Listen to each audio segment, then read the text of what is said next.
ایک سفر ہم نے کیا تھا کوئٹہ سے تفتان کا، تو راستے میں ایک بلوچ ملا تھا ہمیں، اور اس نے کہا کہ بلوچوں میں بڑی اہل بیت کی محبت تھی، لیکن نظام ظلم یہی تو برات ہے نا، کہ اگر تم اپنا سسٹم کریٹ نہیں کرو گے، یہ سسٹم تمہارے بچوں کو تباہ کر دے گا۔ تمہیں اس سسٹم کے مقابلے میں ایک سسٹم بنانا ہے، اگر نہیں بناؤ گے یہ گمراہی اتنی پھیلا دیں گے کہ تمہاری نسلیں تباہ و برباد ہو جائیں گی۔ وہ بلوچ جو اہل بیت سے محبت کریں، ہر 20 کلومیٹر پہ انہوں نے ایک مدرسہ کھولا، کیونکہ وہاں ابھی تک میڈیا اتنے زور اور شور سے نہیں پہنچا، ٹی وی بھی وہاں پر اتنی نہیں پہنچی۔ وہی فکر کہ اس دن برما کا کسی مولانا کا فون آیا کہ مولانا یہ ہمارا برما میں بھی ان لوگوں نے جینا حرام کیا ہے، تو وہاں جاتے ہیں، ان کو کہتے ہیں کہ اگر ایک ہی دکان، مثلا ایک چائے کا دکان شیعہ کا ہے اور ایک بدھسٹ کا ہے، تو تم بدھسٹ کے دکان سے چائے پی سکتے ہو، شیعہ کے دکان سے نہیں پی سکتے۔ کہہ رہے مجھے کتاب چھپوانی ہے، میں جاتا ہوں اپنے مسلمانوں کے پاس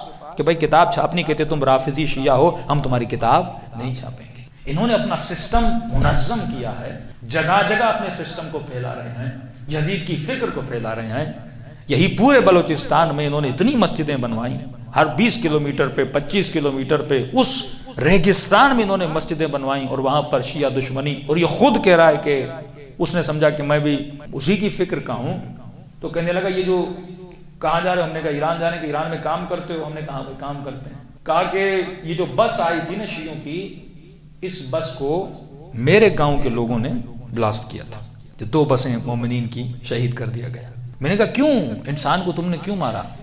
کیا قرآن نہیں پڑھا؟ من قتل نفسا بغیر نفس او فساد فی الارض فکأنما قتل الناس واذا الوحوش۔ یہ وہی وحشی پناہ ہے، جب اس سسٹم میں بندہ چلا جاتا ہے تو یہ سسٹم انسان کو وحشی بناتا ہے۔ یزید کا سسٹم انسان کو ظالم بناتا ہے۔ تبھی فرمایا اگر دنیا علی کی محبت پہ جمع ہو جاتی، خدا کبھی جہنم نہ بناتا۔ اب ایک جگہ دکھاؤ جہاں شیعوں نے قتل کیا ہو، شیعوں نے ظلم کیا ہو، شیعہ نے ہمیشہ اپنا دفاع کیا۔ اگر شام میں امریکہ آیا تو ہم نے دفاع کیا، لبنان میں امریکہ آیا تو ہم نے دفاع کیا، عراق میں امریکہ آیا تو ہم نے دفاع کیا۔ 8 سال ایران سے جنگ ہوئی، ایران نے کبھی صدام پہ حملہ نہیں کیا، صدام نے حملہ کیا تو شیعوں نے دفاع کیا۔ یہی صورتحال یمن میں تھی، تم ایک بھی کنٹری نہیں دکھا سکتے جس پہ شیعوں نے حملہ کیا۔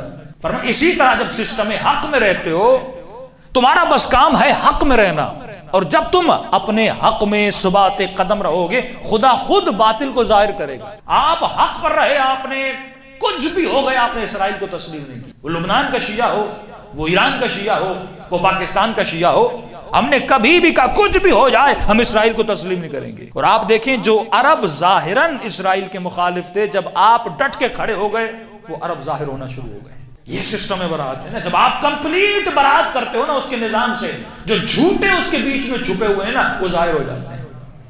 عمان ظاہر ہو گیا، ابو ظبی ظاہر ہو گیا، سعودی عرب ظاہر ہو گیا۔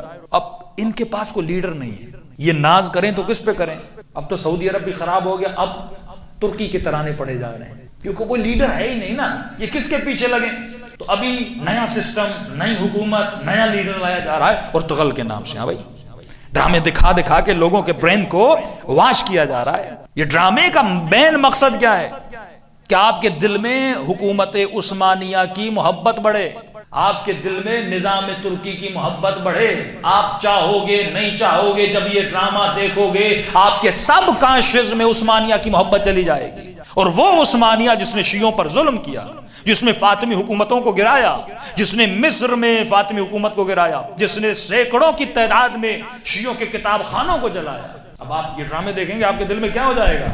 آپ کے سب کانشیس محبت چلی جائے گی۔ کوئی فلم آپ دیکھتے ہو اس کا سسٹم آپ کے ذہن میں چلا جاتا ہے، آپ تصور بھی نہیں کر سکتے یہ میرے وجود پہ کتنا امپیکٹ رکھتی ہے۔ بڑے سائیکولوجسٹ ڈرامے کو بنانے کے اوپر بیٹھتے ہیں اور نسلوں کو تباہ کر دیتے ہیں صرف ایک ڈرامے کے دیکھنے سے۔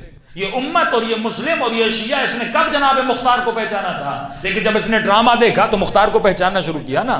امام رضا کا فلم دیکھا، ڈرامہ دیکھا، امام رضا کی معرفت آئی نا، تو یہ ڈرامہ آپ کے وجود میں کیا رکھتا ہے؟ اثر رکھتا ہے۔ تو ان کا سوشل میڈیا، ان کی نظام میں باطل کا سسٹم اتنا مضبوط تھا، انہوں نے پورے کوئٹہ سے لے کر تفتان تک مسجدیں بنائی۔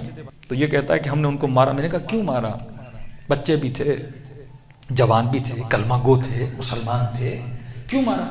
کہ نہیں جب ان کو مارا نا ان سب کے پاؤں پہ نا خلفاء کے نام لکھے تھے۔ آپ پروپیگنڈے کا اثر دیکھیے۔ پڑھا لکھا بندہ، ٹیچر تھا، پڑھا لکھا ٹیچر، کہہ رہا تھا میں حافظ قرآن ہوں، کہہ رہا ان کے پاؤں پر خلفاء کے نام لکھے تھے. میں نے کہا جتنے لوگ مرے کیا تم نے ان کے پاؤں چیک کیے تھے؟ کہا نہیں چیک نہیں کیے تھے. کہا نہیں ہر شیعہ کے پاؤں پہ لکھا ہوتا ہے. آپ پروپیگنڈا تو دیکھیں. جب تفتان پہنچے میں نے کہا میں شیعہ ہوں ذرا میرے پاؤں چیک کر لیں. ہم پاؤں پہ ان کا نام کیوں لکھیں بھائی؟ تو میں نے کہا آپ نے دیکھا کہ نہیں؟ میں نے دیکھا نہیں. میں نے کہا پھر قرآن کی تم نے آیت نہیں پڑھی؟ اگر کوئی خبر لے کر آئے تحقیق تو کرو سچا ہے یا جھوٹا ہے. اسی طرح تم خبر کو مان لیتے ہو. کہ نہیں ایران سے بڑا لٹریچر آتا ہے. میں نے کہا کیا ہوتا ہے؟ ایسی اس نے خرافات کی. پتہ نہیں اصحاب کے نام لکھے ہوتے ہیں اور کتا چھاپا ہوتا ہے اور کوئی پیشاب کر رہا ہوتا ہے. ایسی چیز یعنی خود بناتے ہیں, خود کریٹ کرتے ہیں. میں نے کہا میں 20 ایئر سے ایران میں رہ رہا ہوں, تم ایران آ جاؤ نا. کتابیں کہاں سے چھپتی ہیں؟ ایران سے.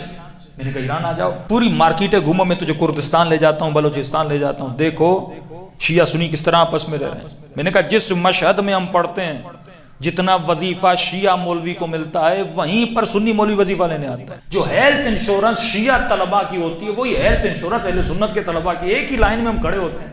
میں نے کہا وہاں تو شیعہ سنی کا کوئی مسئلہ ہے نہیں. کہا نہیں یہ ممکن نہیں ہے, شیعوں کے 40 جز ہیں. پھر ہم نے اس کو دعوت دی. میں نے کہا ایران آ جاؤ. کہ اگر میرے گاؤں والوں کو پتا بھی چلا نا میں ایران گیا ہوں مجھے ہی جلا دیں. اس قدر نفرت اس سسٹم میں ڈالتی. اور یہ ان مدرسوں میں جاتے ہیں 20-20 ہزار بچوں کے دماغوں کو اس دور میں. یعنی یہ دور وہ زمانہ تھا کہ ان کی شام غریبہ میں کیا ہوتا ہے, یہ اپنے نیازوں میں کیا ملاتے ہیں, یہ لوگ ان چیزوں پہ بلیو کرتے تھے, لوگ ان کو مانتے تھے. ایک فوج کا آن ڈیوٹی جنرل ہمیں بتاتا ہے کہ ساتھ میں ایک اور جنرل آیا, اس کے گھر میں ہم کھانا بھیج رہے تھے, اس کی بیوی پھینک دیتی تھی. MBBS پاس, اس کو میری بیوی نے بلایا, میں نے کہا سنا آپ کھانا پھینک دیتے ہو. کہا کیوں پھینکتے ہو؟ کہ شیعہ آپ شیعہ اپنے کھانوں میں ذوالجناح کا فضلہ ملاتے. اس نے کہا جب تمہارے پڑھے لکھے MBBS کا یہ حال ہے تو تمہارے جاہلوں کا حال کیا ہوگا؟ آپ جہالت دیکھیے, جہالت کتنی ہے. تب یہ اہل بیت فرماتے ہیں اگر ان کو اس سسٹم سے نکالنا ہے تو ان کو اپنی محفلوں میں بلاؤ, اپنی مجلسوں میں بلاؤ. آج سب سے زیادہ جو وہ پریشان ہے وہ اپنی کتابوں سے, آپ کی کتابوں سے پریشان نہیں ہے.